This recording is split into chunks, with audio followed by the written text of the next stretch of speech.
Esiet sveicināti raidījumā Nedēļa Smiltenes novadā. Un šajā reizē skatieties. Smilteni apmeklē vides aizsardzības un reģionālās attīstības ministrs. Galvenais diskusija jautājums – administratīvi teritoriālā reforma. Dejotājs par soli tuvāk skolēnu dziesmu un deju svētkiem. Pārgājiena dalībnieki iepazīst Bilskas pagasta Zeltiņu apkārtni.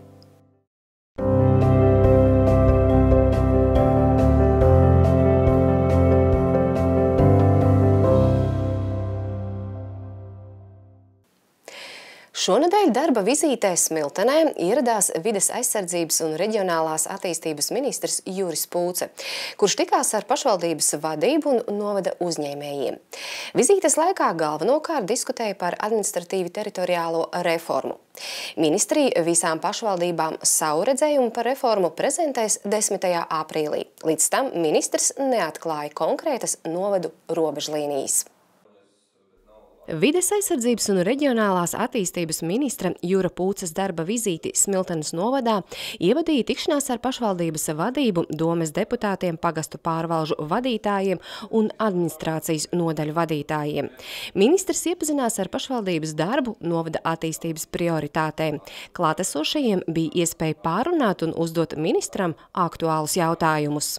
Vai tur mainīsies kaut kādas atbalsta intensitātes, kaut kādas korekcijas, teiksim, mazie lauksaimnieki, mazie zemnieki varētu saņemt vairāk labākus atbalsta nosacījumus, kas ražo kvalitatīvāku produktu nekā intensīvi, vienkārši kvantitatīvus.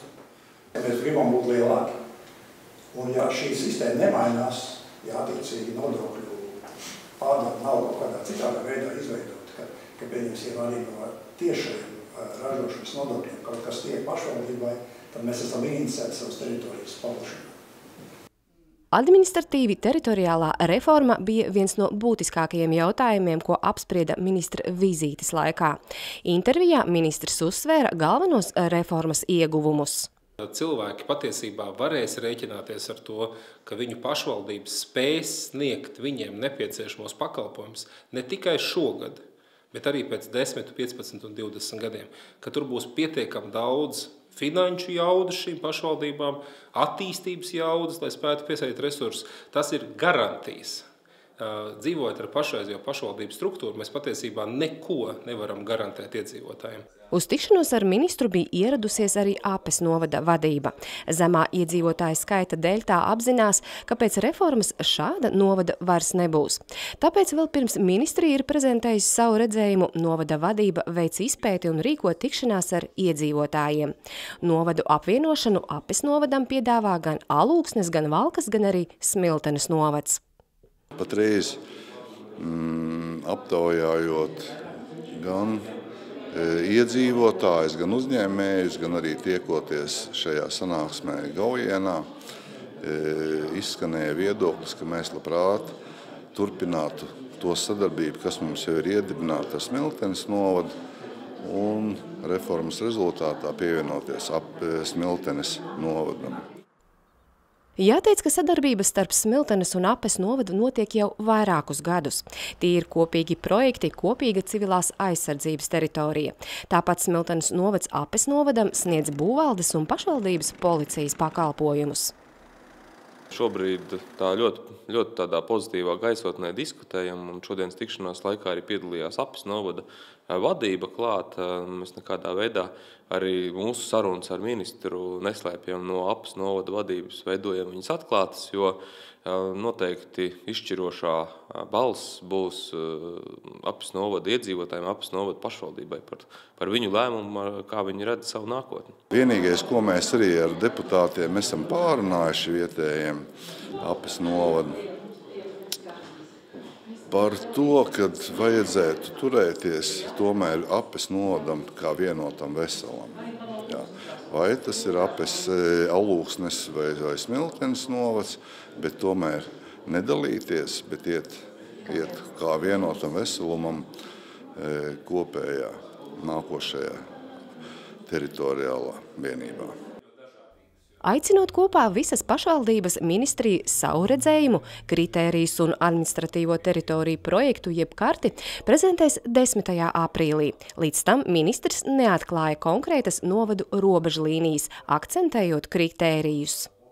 Reformas pamatā ir nepieciešamība visiem Latvijas iedzīvotājiem visā Latvijas teritorijā nodrošināt salīdzināmā kvalitātē salīdzināmus publiskos pakalpojumus. Un, protams, pēc iespējas labus, jo mūsu mērķis ir, lai Latvijas iedzīvotāji varētu no pašvaldībām iegūt iespējami labus pakalpojumus. Diemžēl pašreizajā situācijā ir ļoti sadrumstalot pašvaldību karti, 119 pašvaldības, kur iedzīvotāju skaits, piemēram, novada grupā ir no 1000 līdz 36 un vairāk tūkstošiem iedzīvotāji. Faktiski nodrošina situāciju, kur iedzīvotāji nesaņem šos vienādos pakalpojumus. Tāpēc mēs arī, gatavojot jauno piedāvājumu administratīvu teritoriālajam iedalījumam, skatāmies pēc galvenajām, lielākajām, būtiskākajām pašvaldības funkcijām - izglītība, sociālā palīdzība, dažādi citu pakalpojumi.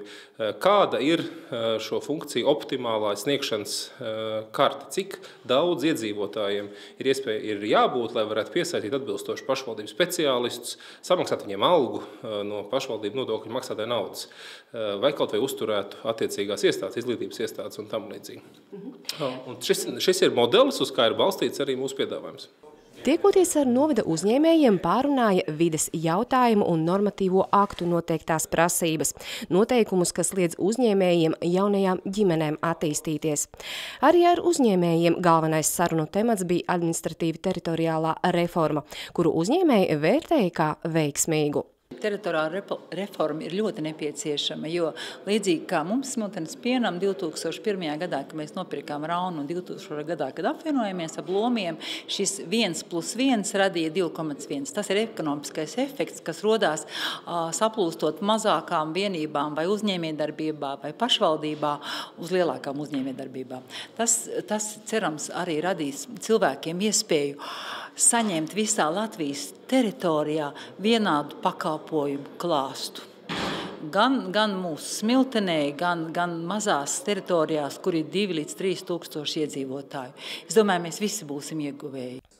Jaunais administratīvo teritoriju un apdzīvotu vietu likums Saeimai būtu jāpieņem līdz 2020. gada 1. jūnijam. Plānots, ka pašvaldību vēlēšanas 2021. gada jūnijā notiktu jau jaunajās teritorijās.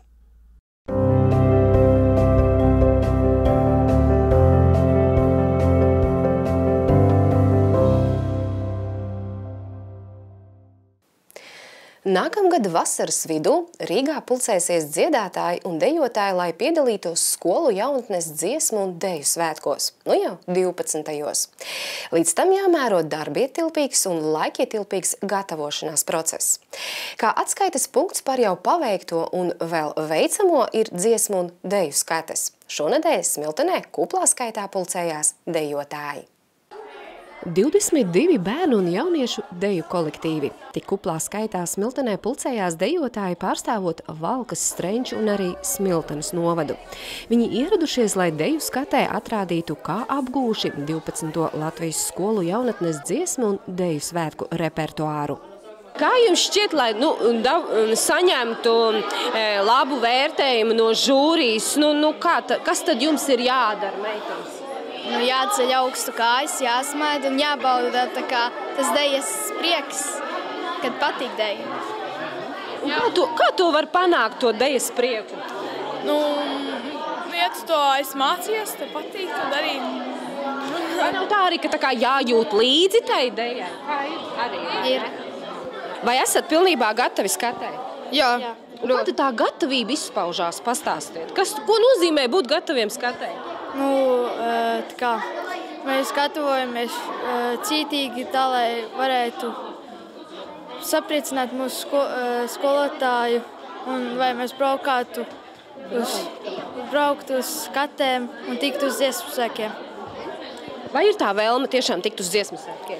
Ļoti liela vēlme tikt uz tiem dziesmu svētkiem, jo gribās.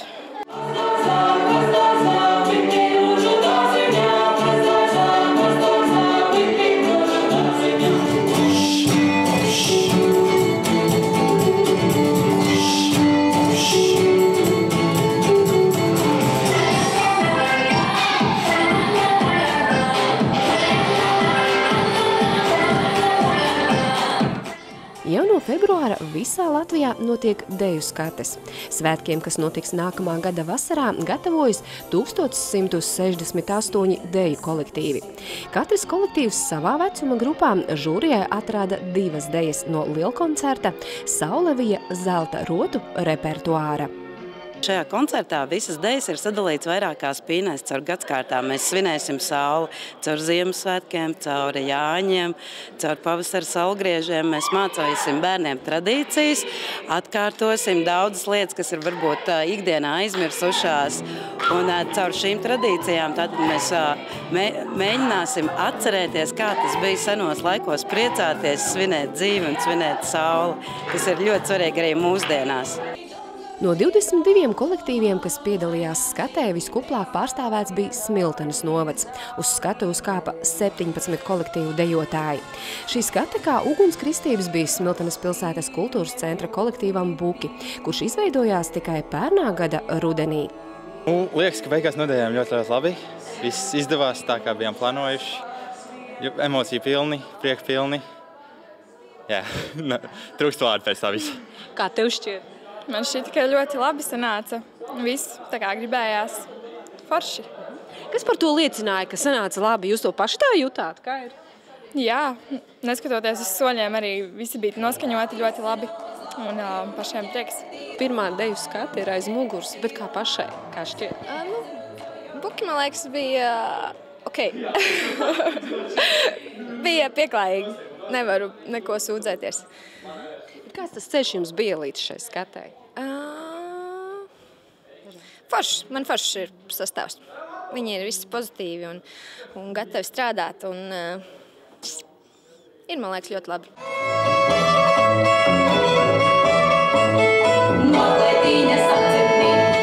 Buki savā grupā un arī kopumā skatē ieguva augstāko novērtējumu, saņemot no žūrijas 41,8 punktus un pirmās pakāpes diplomu. Jāteic, žūrija uzteica visus dejotājus. Viņi paveikuši lielu darbu. Mēs žūrija, visi 3 cilvēki, bijām ļoti patīkami pārsteigti par dejotāju apņēmību, centību un dejot prieku. Un šis bija tās 3 pozitīvās lietas, kas bija katrā dejā, katrā solī manāms. Protams, vēl ir darbiņš pie ritma, pie pamatsolīšiem, pie pēdu darbībām un visiem tiem mazajiem sīkumiem, ko mēs skolotāji pamanām. Kas skatītājiem varbūt brīžiem neliekas tik svarīgi un neliekas tik būtiski, bet lai tas priekšnesums un dejas stāsts veidotos līdz galam, tās mazās lietiņas mums vēl ir jāsakārto, tāpēc mums ir laiciņš, lai mēs būtu vēl atraktīvāki, vēl precīzāki un vēl enerģiskāk varētu parādīt konkrēto dejas stāstu, kāda ir iecerējis autors. Vispirms paldies dejotājiem un paldies viņu vecākiem un paldies viņu vadītājiem.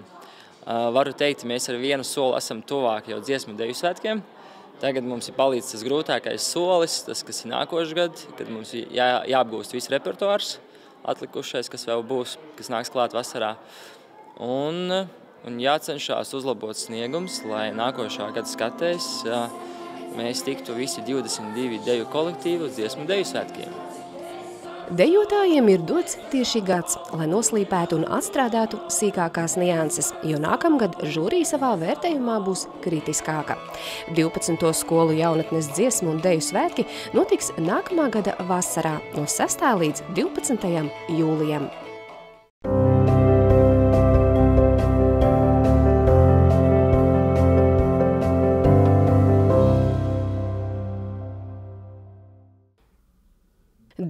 Aprīlī Smiltenes kultūras centra kinozālē notiks pasākums jaunajiem uzņēmējiem Esi uzņēmējs Smiltenes novadā. Tajā piedalīsies visi 2018. un 2017. gadā reģistrētie uzņēmumi. Uz to arī aicināti interesanti, kuri vēl domā par sava biznesa uzsākšanu vai vēlas izmantot pieejamās biznesa atbalsta programmas. Pasākumā būs iespēja uzzināt par pašvaldības uzņēmēju darbības grantu konkursu esi uzņēmējs Smiltenes novadā, varēs uzzināt par Valmieras biznesa inkubatora un attīstības finanšu institūcijas Altums sniegtajām atbalsta iespējām, kā arī dzirdēt jauno un pieredzes bagāto uzņēmēju padomus veiksmīgai uzņēmēju darbībai. Savā pieredzē dalīsies Ervins Labanovskis, dzirkstošo bērzu sulu birzī ražotājs un zemnieku saimniecības Roškalni saimnieks Ivars Ādamsons.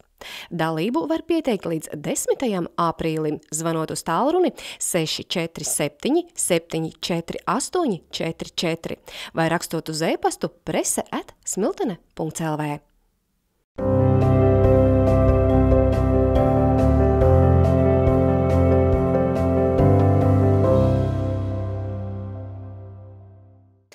Priecīga ziņa par Smiltenes tautas teātri. Režisora Agra Māsēna vadībā kolektīva iestudētā izrāde pēc kaut kā cēla nezināma ir to 10 iestudējumu vidū, kas izvirzīti Latvijas amatieru teātru skates gada izrāde 2018 finālam. Kopumā eksperti Vidzemes, Latgales, Kurzemes, Zemgales, Pierīgas reģionos un Rīgā noskatījās 46 iestudējumus. Latvijas amatieru skates fināls notiks 27. un 28. aprīlī Dailes teātrī, kad noskaidros aizvadītā gada labāko Latvijas amatieru teātru iestudējumu.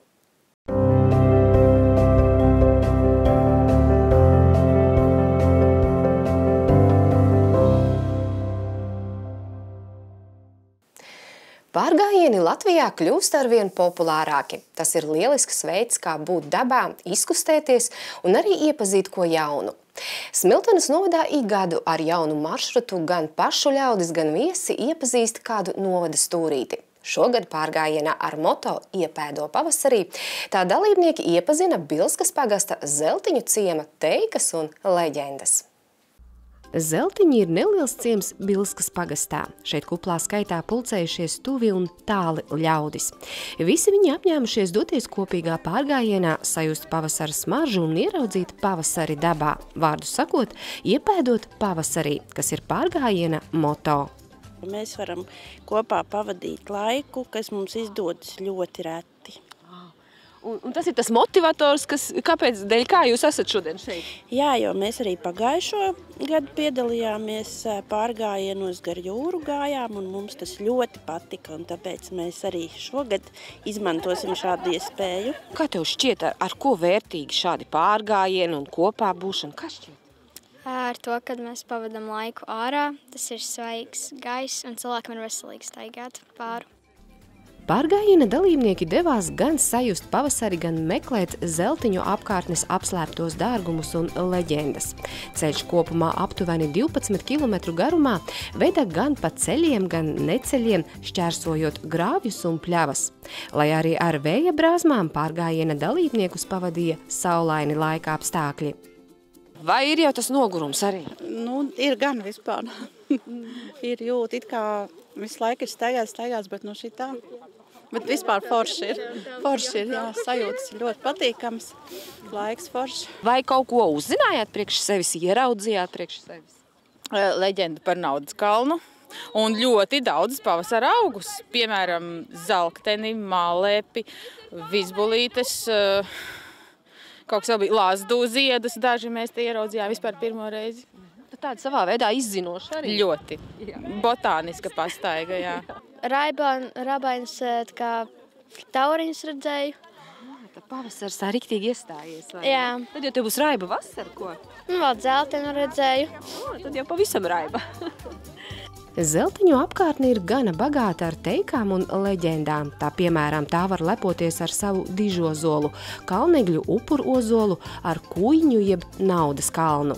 Īpaši Naudas kalns, tas ir ļoti leģendām apīts kalns, un par cik ziemā esmu nedaudz pastrādājis ar materiāliem un sameklējis ir teikas un leģendas dažādas, un man tiešām pārsteidz, kad ir vismaz 11 vai 12 teikas tieši pa Naudas kalnu. Es domāju, nē, tur ir jāizbrauc, jāapskatās, un tad es arī tā sapratu, kad varbūt uz šo pusi vajag arī, izrādās arī kalnegļu ozols, upurozols nebija nemaz tik daudz zināms cilvēkiem. Es biju domājis, ka te pusi jau tur ir bijuši, bet izrādās tikai 4 vai 5 cilvēki ir bijuši. Un patiesībā, jā, tīri no tām teikām un leģendām veidojās arī šis maršruts. Pārgājiena mērķis likt gan izkustēties pēc garās ziemas un izbaudīt pavasari, gan izzināt vēl neiepazītu teritoriju un tās vēsturi. Par atsaucību organizatori nevar sūdzēties. Ar katru gadu īstenībā paliek arvien vairāk. Šogad mums ir ļoti daudz, pāri 80 dalībniekiem, vēl jānoprecizē, cik tieši. Kāds vairāk, kāds mazāk, bet jā, tiešām nevaram sūdzēties. Un esam ļoti priecīgi, ka tik daudz ļaužu piedalās. Nākamais līdzīgs pasākums, tikai minoties ar riteņiem, būs turisma sezonas atklāšana Ieritiņo vasarā. Kuru novada teritoriju tā laikā varēs iepazīt, vēl nav zināms. Jāsako informācijai. Tikmēr pasākuma diena gan ir zināma. Tas būs 18. maijs.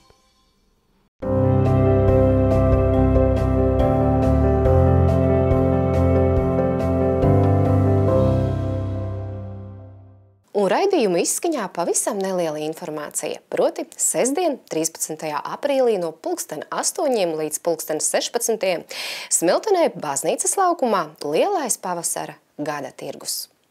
Nu lūk, ar šo vēsti mūsu raidījums ir izskanējis. Uz drīzu tikšanos tieši pēc nedēļas. Visu labu!